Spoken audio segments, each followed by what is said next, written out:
But what is meaningful family engagement? And what does it look like? We're going to spend some time here thinking together about this nuance of what meaningful family engagement is. So, the National Association for Family and School Community Engagement defines family engagement as the shared responsibility between schools and families. It is a continuous and developmental process, and it is impactful in all areas where students live, learn, and play. And in this shared responsibility, as schools or as districts, we're committing to meaningful and interactive engagement. And families are committing to being supportive partners in the child's learning and development.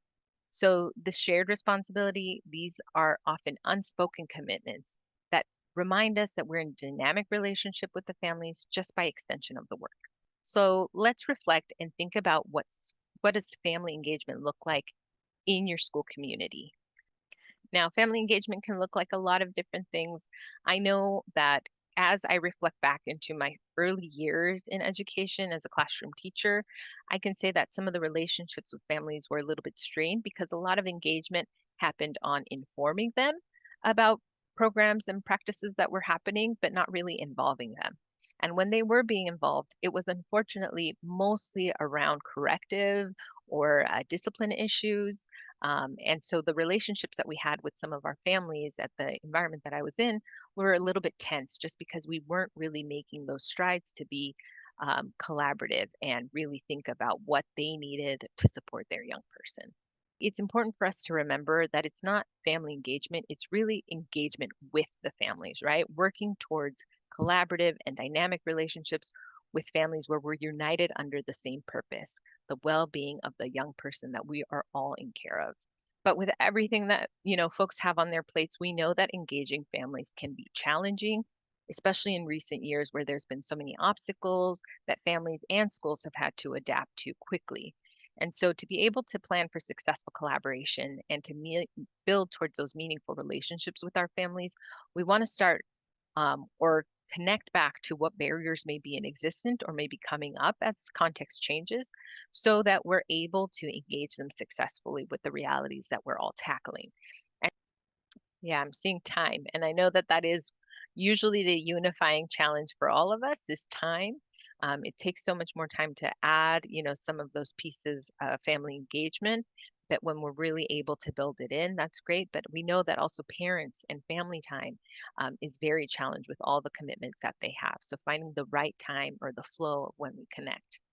So family engagement can be hard, but I want us to remember that the research really is with us when it shows that family engagement does more than just promote academic success. Meaningful family engagement has impacts on families' health habits, on communication styles, and it improves our school environments. But we also see that family engagement can increase attendance. It supports better relationships between teacher and families, and there's also fewer disciplinary concerns that show up. And I've seen that in action, which is one of the beautiful things around a strong family engagement model. But the benefits don't really come with those transactionary relationships that we noted earlier, right? They really do come from being in a collaborative space, and that can be a challenge. So when we think about relationship characteristics that are important to each of us to be in those transformative relationships, I'd like to hear from you what's important to you as you work with families, right? So as we build toward the relationships of mutual interest, how do we want those relationships to function on a daily basis within our village?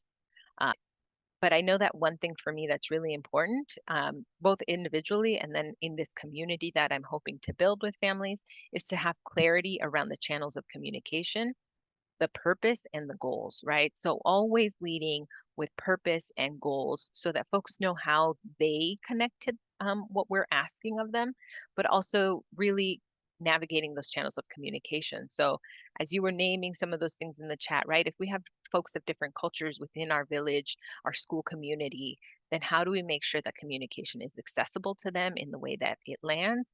Where are we offering opportunities for support if maybe communication is challenging for them? So all of those things really stand out in my mind as important relationship characteristics that I'm also hearing back from families.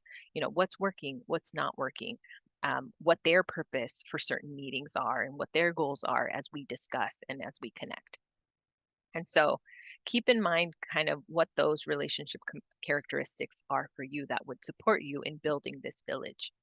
I'm seeing commitment and being leaning into hope. I like that. Thank you for naming that. I don't think that that's something that we often hear, but recognizing that there's so many challenges. Oftentimes, it's a lot easier to talk about those barriers or the challenges that we're encountering as opposed to really being hopeful and looking at the glass half full.